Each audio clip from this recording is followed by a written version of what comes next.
आ जाओ।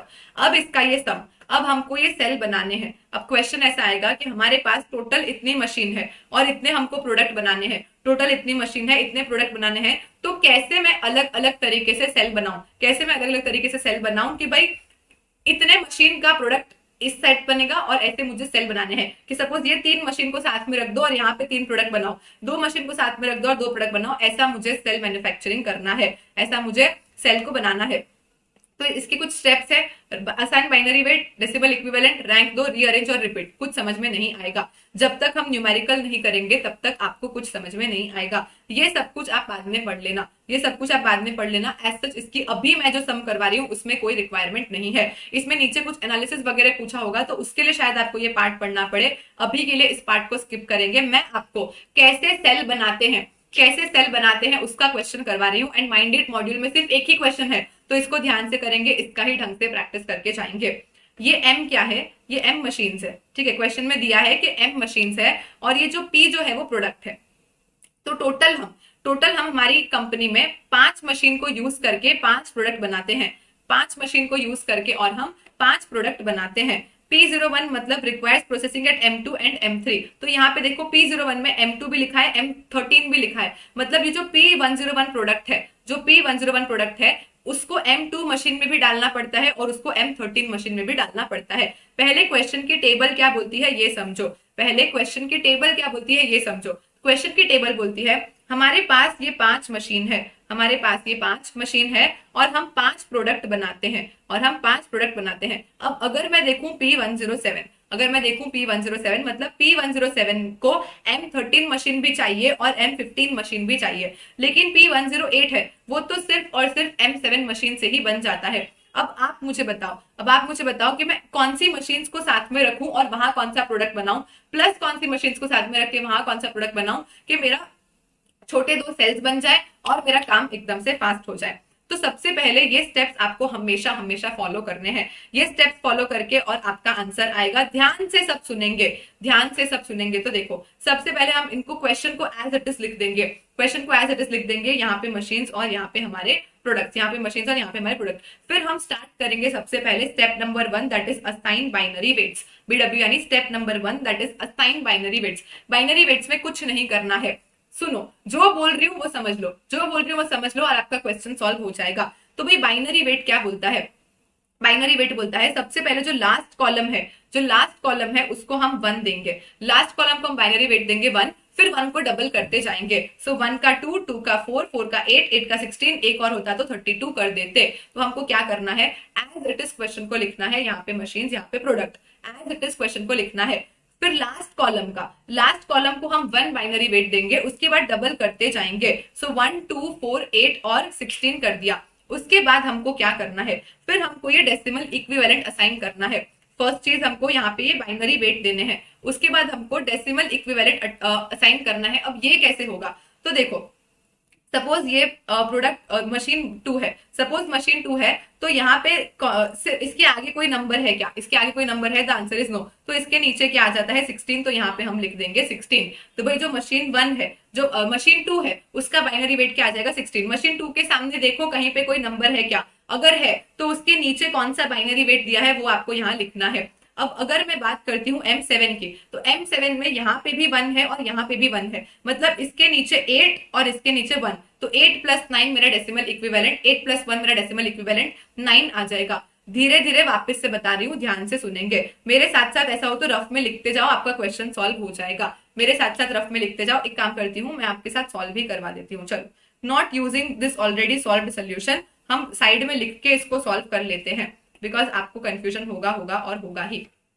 तो देखो सबसे पहले हम क्या करेंगे, हम बाइनरी वेट असाइन करेंगे। नाउ बाइनरी वेट कैसे असाइन करेंगे, तो 1, 2, 4, 8 और 16। उसके बाद यहाँ पे हम डेसिमल इक्विवेलेंट्स देंगे। नाउ डेसिमल इक्विवेलेंट्स कैसे आएगा, तो देखो M2 के सामने, M2 में एक ही प्रोडक्ट बनता है तो उसका बाइनरी वेट 16 यहाँ पे लिख दूंगी। M7 में भी 2 बनते हैं, यानी 8 + 1 9 आ जाएगा। M13 में क्या होगा, यहाँ पे 16 + 2 18 आ जाएगा। उसके बाद 16 + 2 18 आ जाएगा। उसके बाद यहाँ पे भी 2 है, 8 + 4 दैट इज 8 + 4 12 आ जाएगा। एंड अल्टीमेटली यहाँ पे सिर्फ 1 है तो 2 आ जाएगा। इतना सबको क्लियर है क्या? देखो लास्ट कॉलम को हमने 1 बाइनरी वेट असाइन किया, उसके बाद 1 का डबल करो 2, 4, 8 और 16, फिर डेसिमल इक्विवेलेंट असाइन करो, यानी कि क्या? तो M2 के सामने सिर्फ एक ही प्रोडक्ट है ना, तो यहाँ पे नीचे कौन सा बाइनरी वेट है 16, वो लिख दिया। M7 में 2 है तो 2 के नीचे यहाँ पे 8 और 1, तो 8 + 1 9 हो गया। 13 में भी 2 है विच इज 16 एंड 2, तो 16 + 2 18, ऐसा करके डेसिमल इक्विवेलेंट देना है।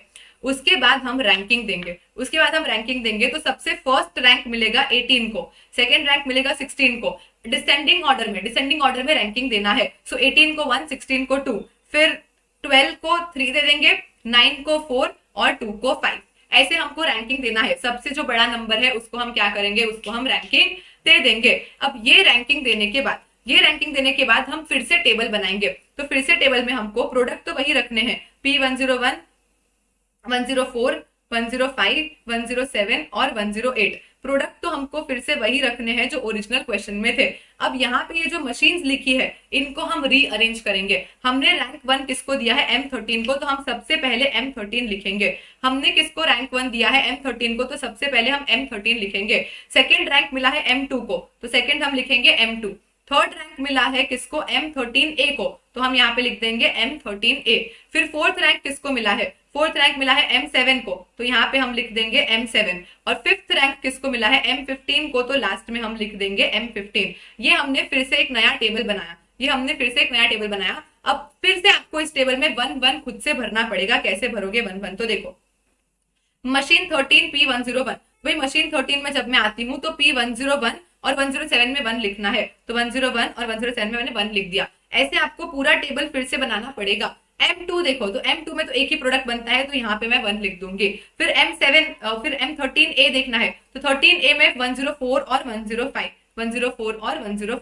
फिर M7 में क्या हो जाएगा, सिर्फ और सिर्फ 104 और 108, तो 104 और 108। एंड लास्ट हमारा M15 क्या बोलता है, M15 बोलता है सिर्फ और सिर्फ 107। तो ये 1-1-1 लिख के आपको फिर से टेबल बना लेना है। अब जो एक्सरसाइज हमने कॉलम से स्टार्ट की थी वो एक्सरसाइज हम रो से चालू करेंगे। मतलब फिर से हम बाइनरी वेट असाइन करेंगे।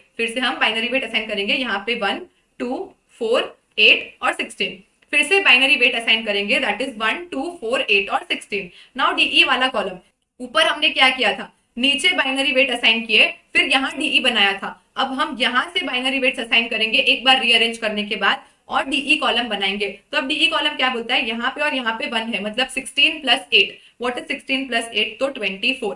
फिर यहाँ पे अगर मैं देखूं तो 1 और 1 है, मतलब 4 + 2 8 हो जाएगा। यहाँ पे 1 है, मतलब सिर्फ और सिर्फ 4।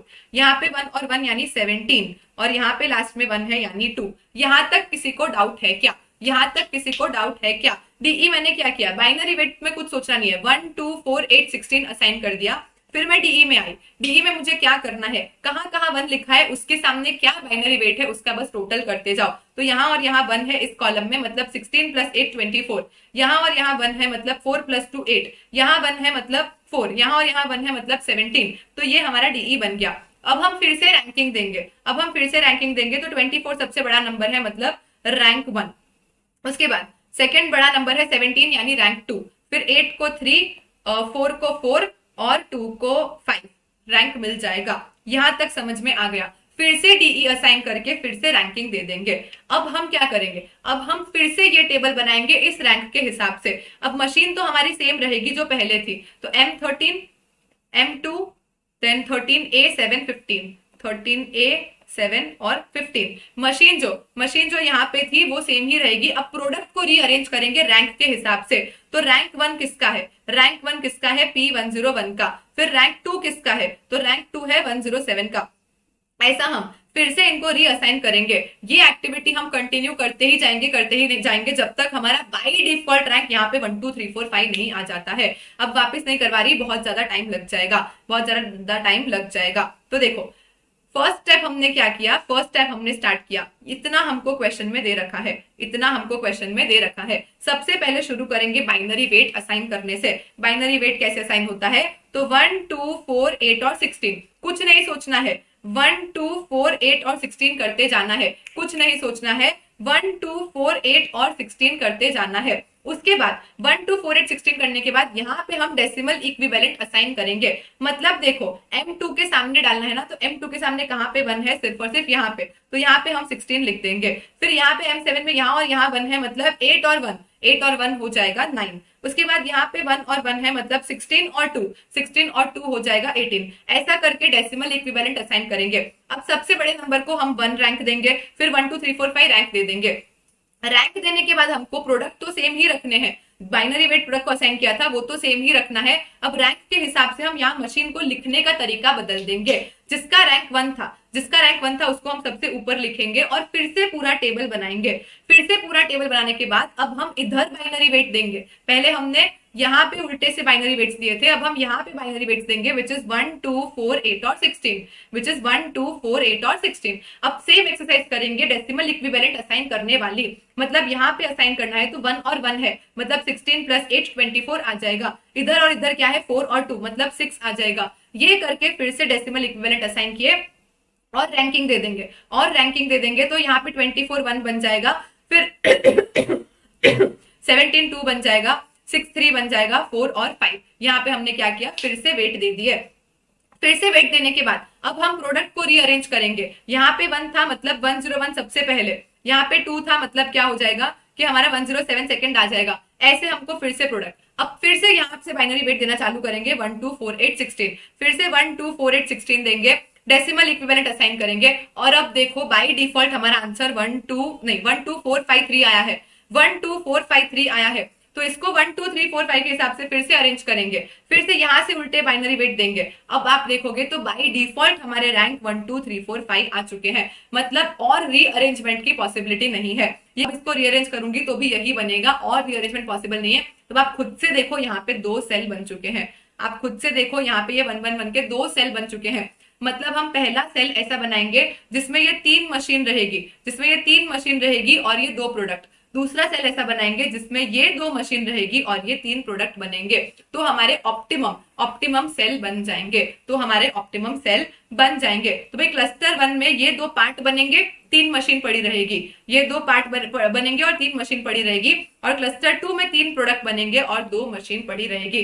Possibility of coming this in exam, very well possible. Module में क्वेश्चन दिया है तो क्यों नहीं आ सकता है, डेफिनेटली आ सकता है। अब देखो बिना ये किए हम इसका आंसर ला सकते हैं, बिना ये किए हम इसका आंसर ला सकते हैं। ध्यान से देखो, सबसे पहले मैं एक क्लस्टर बनाती हूँ, जिसमें मैं प्रोडक्ट 101 बनाऊंगी। ठीक है, मैंने डिसाइड कर लिया कि भाई 101 प्रोडक्ट मुझे इस क्लस्टर में बनाना है।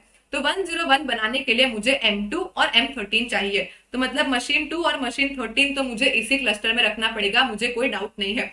अब अगर M13 यहाँ पड़ा है तो M13 यूज करके हम P107 भी बनाते हैं, M13 यूज करके हम P107 भी बनाते हैं। तो एक काम करो 107 प्रोडक्ट को भी यही ले लो, 107 प्रोडक्ट को भी यही ले लो। अब 107 प्रोडक्ट यहाँ लिया है तो इसके लिए एक और मशीन लगती है, कौन सी, M15। इसके लिए एक और मशीन लगती है M15, तो उसको भी आप इसी में डाल दो, तो इस क्लस्टर में हम अगर ये 3 मशीन रखते हैं तो हमारे 2 प्रोडक्ट बन जाएंगे बिना किसी दिक्कत के। अब बनाया हमने एक और क्लस्टर जिसमें मैंने बोला कि मैं क्या करूंगी, M7 मशीन रखूंगी। अगर M7 मशीन रखा मतलब P104 और 108 मुझे इसमें बनाना पड़ेगा, 104 और 108 इसमें बनाना पड़ेगा। अगर 104 इसमें बनाती हूँ तो फिर मशीन 13A भी यहाँ पे चाहिएगा, क्योंकि 104 को तो दोनों मशीन चाहिए। एंड 13A अगर यहाँ पे है मतलब 105 भी यहीं पे बन जाएगा। आप देखो तो एग्जैक्ट यही 2 क्लस्टर बने हैं। आप अगर देखो तो हमने जो क्लस्टर बनाए बिना कुछ भी सॉल्व किए आप नॉर्मल सा अगर दिमाग लगा लेते हो तो देखो आंसर सेम है कि भाई 101 और 107 मशीन कौन सा रहेगा इसमें, M2 13 और 15 बचा हुआ क्या है, तो 104 8 और 5 और M13A और 7। बिना सॉल्व किए लॉजिकली भी दिमाग लगाओ, लॉजिकली भी शुरू करो कि भाई 101 यहाँ पे बनाना है तो उसके लिए कौन सी मशीन चाहिए, उस मशीन से और कौन सा प्रोडक्ट बन सकता है उसको भी इसी में डाल दो। और दूसरा क्या करो, फिर जो बच जाता है उसका एक क्लस्टर बना दो। तो यहाँ पे क्या होगा, बिना आपको इतना लंबा मेहनत किए आपको आंसर तो शुरू से पता ही होगा। लेकिन इश्यू क्या है कि यहाँ पे हमारे पास कम नंबर ऑफ प्रोडक्ट है, 5 प्रोडक्ट और 5 मशीन है, इसलिए हम ऐसा दिमाग लगा के भी कर सकते हैं। व्हाट इफ ये 100 प्रोडक्ट 100 मशीन हो जाती, तब हम शायद ऐसे खुद से नहीं सोच पाते, तब इस मेथड को करते करते बाय डिफॉल्ट हमारे सेल बन जाते। तो भाई एग्जाम में 5 प्रोडक्ट से ज्यादा वैसे भी नहीं आने वाले हैं। तो अगर आपको अपने आंसर पे डाउट होता है तो पहले लॉजिकली ऐसा डब्बा बना के सोच लो कि भाई 101 इसमें बनाना है, तो उसके लिए कौन सा मशीन चाहिएगा, मशीन यहाँ पे डालो। उस मशीन से और कौन सा प्रोडक्ट बन जाएगा, उसको भी यहाँ पे डाल दो। तो आप लॉजिकली इसको सॉल्व कर पाओगे बिना इतनी बड़ी मेहनत किए, और अल्टीमेटली मेहनत करके आंसर चेक कर लेना सेम आ रहा है या नहीं आ रहा है।